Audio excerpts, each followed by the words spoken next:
This is Optimal Living Daily, episode 1810, All Decked Out, by Helene Massicotte of freetopursue.com.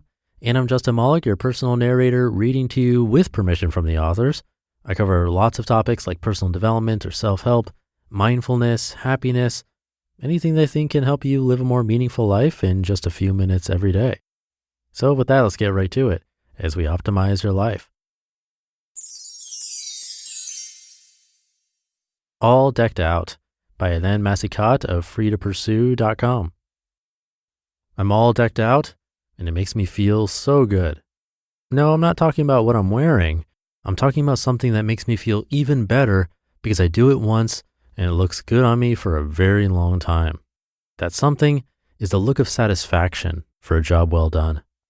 A week or so ago, I power washed our backyard deck and then proceeded to restain it.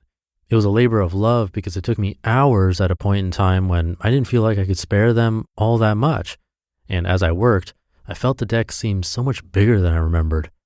That said, I loved it. It felt good to do something for our home that both we and our guests would enjoy all summer long. It also made me appreciate Mr. F2P's efforts in building the deck in the first place so many years ago.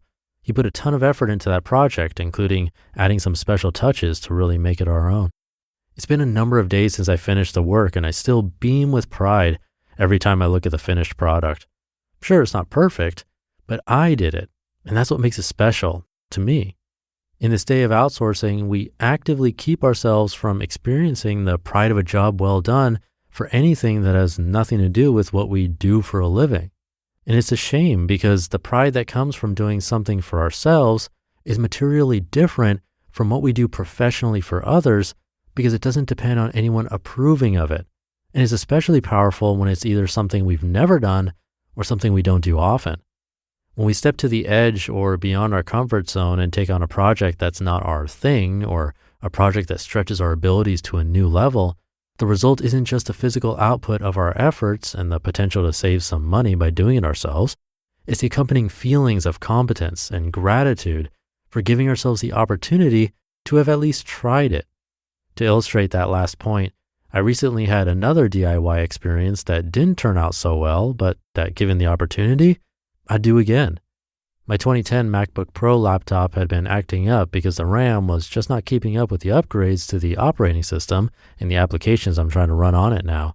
So I decided to upgrade the memory from 4 gigabytes to 8 gigabytes. Well, the $90 experiment didn't work. I had to put the old memory cards back into the laptop despite trying it twice. It's still not how it was, but I'm grateful to have tried to fix my problem because it's something I would never have attempted before, and I'm now likely to try hardware upgrades again in the future. I've mentally filed the experience in the nothing ventured, nothing gained category of life experiences because I'm now much less apprehensive when it comes to poking around in hardware and learning how it all works. Increasing our circle of competence in these ways can be transformative. It can lead us to ask more questions about more things, have less fear of the unknown, be more curious about what else we could try, look for opportunities to challenge ourselves, try and accept that failing is part of learning, feel like kids again, like we can do just about anything, appreciate the level of skill and competence others possess.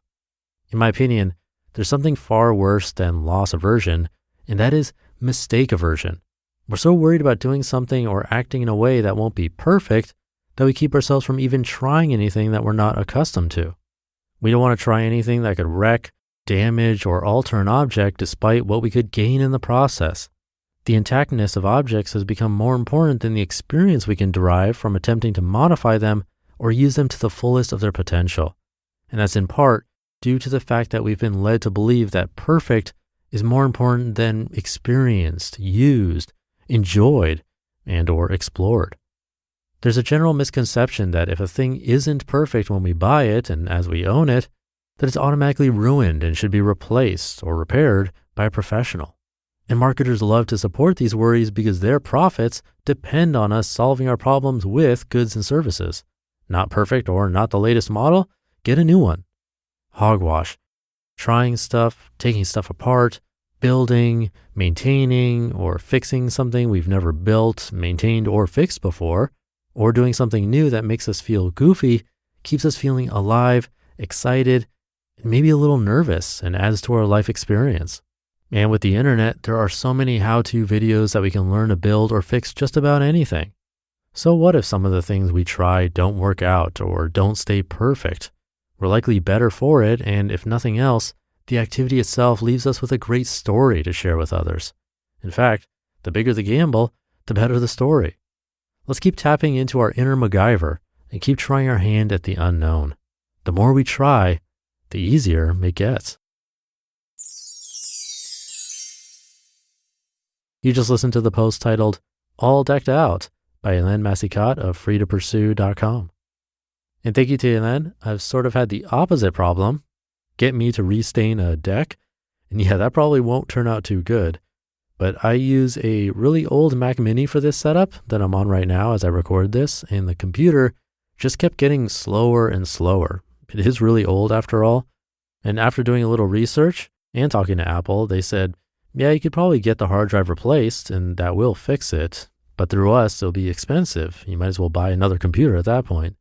The person at Apple said, I'll show you which hard drive it would be online to order. You could probably switch it out yourself. And when they said that, I took it seriously because I've opened up computers before. So if they think I have no experience and then they say I could probably do it, then I probably really can. So I bought the hard drive online using exactly where they said and which model they said to buy, followed a YouTube tutorial, and sure enough, it was actually an easy process, and the computer super fast after, still running strong today. And this was a couple of years ago. I probably saved $500 or more. And of course, like Helene mentioned, there's that sense of accomplishment that's priceless too. So just a little bonus story for you today, but I'll leave it there. Hope you're having a great day, and I'll be back tomorrow as usual, where optimal life awaits.